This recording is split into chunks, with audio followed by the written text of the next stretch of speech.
Shannon Brown, born November 29, 1985. Today's feature is a highly requested player that had a unique mix of the right ingredients to become a star. I don't want to make it seem like success in basketball is a simple achievement or that anyone can do it once you have certain things, because it's definitely not. But it does make it easier for you being blessed naturally in certain areas that others aren't. It also needs to be stated that success to you and expectations you have for a player may differ from the actual player. Somewhere, Shannon Brown may be sitting back comfortable and feeling accomplished for what he was able to do in basketball and that he's achieved the basketball goals he set out to. He was the #1 rated shooting guard, top 5 player in the nation in a class that included Lebron James, went on to becoming a star and household name in college after making it to the Final Four, and drafted in the first round of the NBA draft. Physically, he had nice size for his position at 6'4", 6'5", was actually in his correct position, built like a body that could withstand the pressures of that level and maybe even bully a few guards here and there. He was also super athletic, which is a talent that usually gives you a certain advantage on your journey, and one that has many fans of his asking, "Yo, what happened to him?" Well, here are 3 reasons Shannon Brown's growth was stunted, and he went from a 2-time NBA champion to a disappointment in some fans' eyes. Salute to Donald Jones on IG for this request. It's your boy JC Stunted Growth. Ash, get it, man.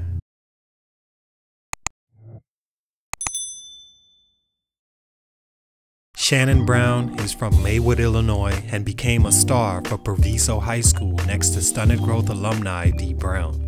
He was a McDonald's All-American, Mr. Basketball for the state of Illinois, ranked 3rd overall in the 2003 class, considered a 5-star recruit, and had one of the more classic high school dunk contests of all time versus Lebron James, who some say is the best player ever.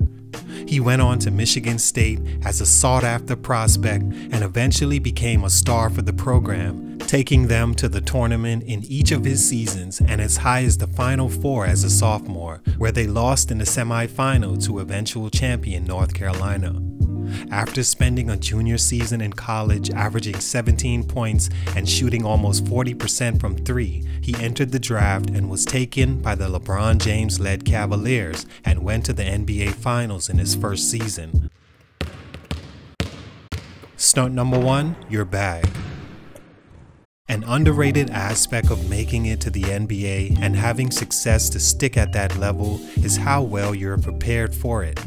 Better yet, how many areas of your game have developed up to that point that can make you valuable to as many teams as possible, leading to longevity and comfortability in the league, being able to stick a while with the team.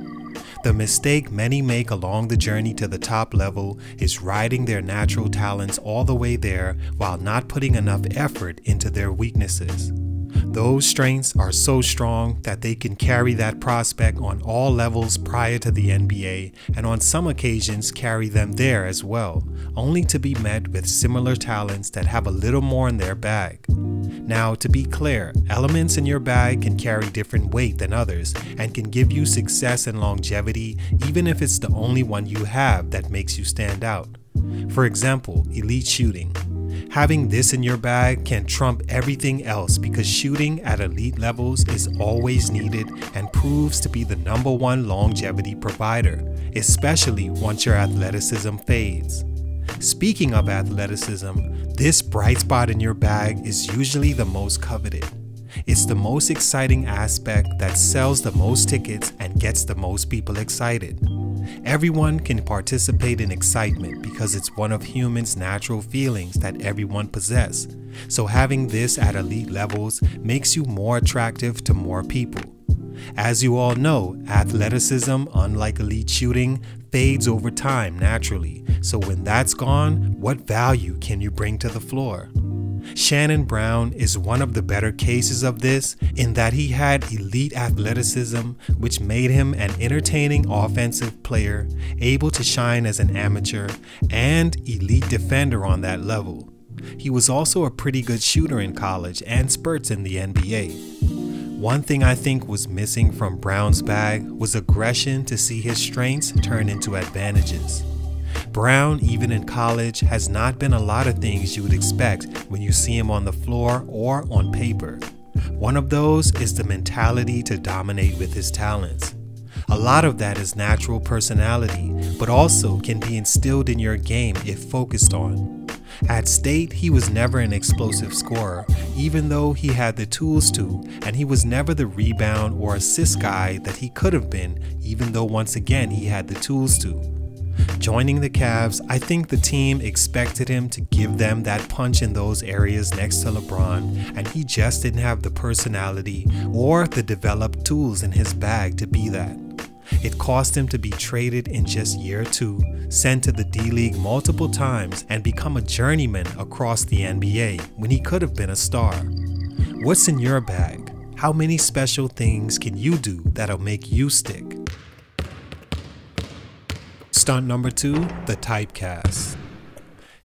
Shannon Brown, to me, is a good example of what it means to be typecast in the NBA. Because of stunt number 1, him not having variety in his bag and also the aggression to expand that bag, he was seen as just a jumper, possible defensive guy, and energy off the bench for most teams. The problem with this is that many teams have those or can find those if need be. This leads to the threat of you being on the move constantly and never being able to get the right footing or comfortability you need to perform at your best or develop into a talent that could perform at its best.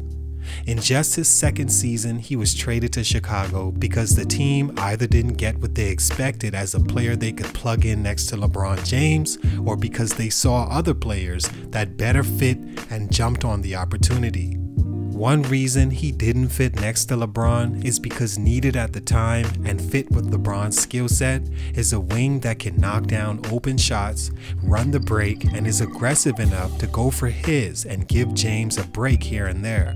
He spent just 6 games with the Chicago Bulls before he was on the move again, signing with the Charlotte Bobcats, where he played 30 games for that team. He was signed there in hopes of having the space on a bad team to grow and take full use of his natural gifts. But due to lack of production off the bench, he was traded once again to the Lakers, where career-wise he had his most notable success, winning back-to-back championships. He was a key role player and energy guy for the team and also took on top defensive assignments next to Kobe. He was the perfect fit at the time because unlike LeBron, Kobe isn't looking to be a passer, so there's no pressure to be a knockdown shooter. Now, Brown could slash and get his off the boards or fast breaks, perfect for his typecast. As you've seen and heard, it's not perfect for longevity and stickability, which saw him on the move again. Stunt number 3, okay, now what? I'm sure you've heard me speak on this numerous times, and it's the single reason some prospects don't meet the expectations of them in the NBA. What else can you provide outside of that thing you do well, and how long can you provide that? Other than being a high flyer, which in itself doesn't last, what else does he do on the floor?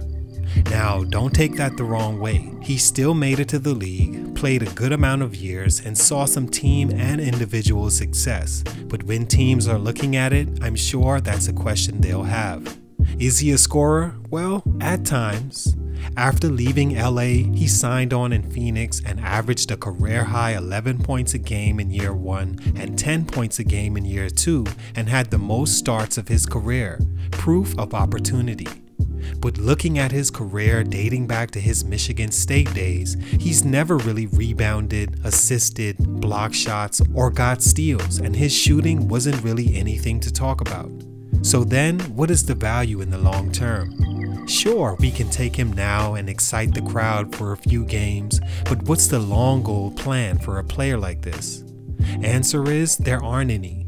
You will just bounce from team to team, providing that energy boost, but you'll never be comfortable with one team most times. He'd go on to play a few 10 days with the Spurs, who waived him right before they went on to win a championship that season. the New York Knicks, Miami Heat, and finally back to the G League before leaving the game in 2015. He averaged 7 points for his career, and that was pretty much it. All in all, Shannon Brown, the player, was solid in spurts in the NBA, but could have done a lot more.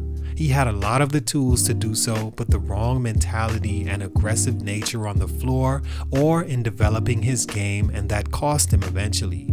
He still had success along his journey, and I'm sure he's comfortable with his career. Not everyone makes it to the league, and he's accomplished at least that. But for these reasons, his growth was stunted. It's your boy JC, Stunted Growth, and I'm out.